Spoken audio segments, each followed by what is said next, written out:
Good afternoon, everyone. My name is Sonia Collins Scott, and today I will be doing a presentation based on ethics, morals, and values. As you all know, ethics, morals, and values show up in our everyday life. And I'm here to tell you today about a situation that showed up in my life.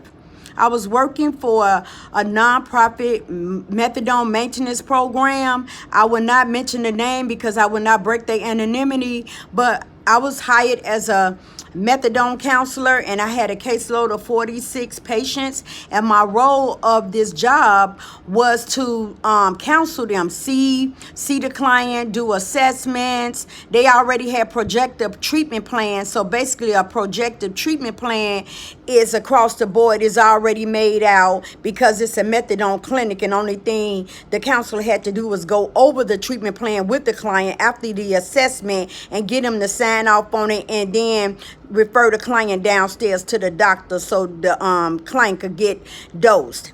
This is a methadone clinic, so therefore they had to come to get dosed every day from Monday through Saturday, except on Sundays for their dosage. So the whole thing about the methadone is to wean you off the heroin so you won't go through withdrawals.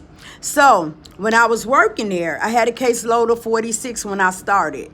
2 weeks later, counselors were walking out the door. So I had inherited some of their caseloads too. So I ended up with 136 clients. So no, I couldn't see all the clients, but I saw majority of the clients to introduce myself to them because their counselor had walked out. So I found myself every other week introducing myself to a whole new set of clients, to the point that I had 160 clients that I had to see.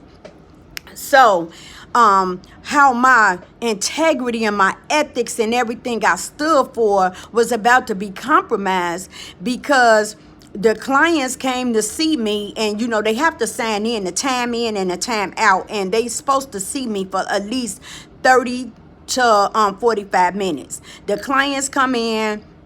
My supervisor informed me. She pulled me to the side. She say, Miss Scott, you can't see clients for this long. I said, well, according to the ASAM criterion in 2060, I have to see the client for at least 30 to 45 minutes. She said, well, here you see the clients for about 2 to 5 minutes. They sign in for an hour or sometimes an hour and a half, and they leave. I said, so don't see them for an hour and a half? She said, no, see them for 3 to 5 minutes, but they gonna sign in for the time they sign in, and whatever time they sign out, it either gonna be an hour or an hour and a half, but she preferred me to do bill for an hour. I said, excuse me, ma'am, that's fraudulent billing because I didn't see the client for that time. She said, I didn't ask you no questions. I just gave you a directive. So now the client's coming in. I'm seeing the clients 2 to 3 minutes. So now I'm forced to bill fraudulent billing for an organization, and I'm signing off on this stuff, right? So it wasn't sitting right in my spirit. So that wasn't all. So now a week later, I received an email from the CEO. She owned the treatment maintenance therapy program. So we all received an email that CARF was coming out to audit the charts. Okay, CARF, remind you, CARF is the auditors or the funders that come out to look at the charts to make sure that the organization is in compliance with guidelines and regulatory statutes, so they can continue to get funding and keep their license for, to provide services for the methadone clinic. So I'm going, she said, Miss Scott, I need you to take all these charts and go through all these charts and flag anything that you see that needs to have my attention. So I'm going through all these charts, and what I see, there are missing client signatures. There are doctor signatures missing from a prior doctor that used to work there. No CSRs in the chart. CSRs are continuing state reviews, and continuing state reviews is basically what keeps the client in the program if they need a higher dose or a decrease in dosage.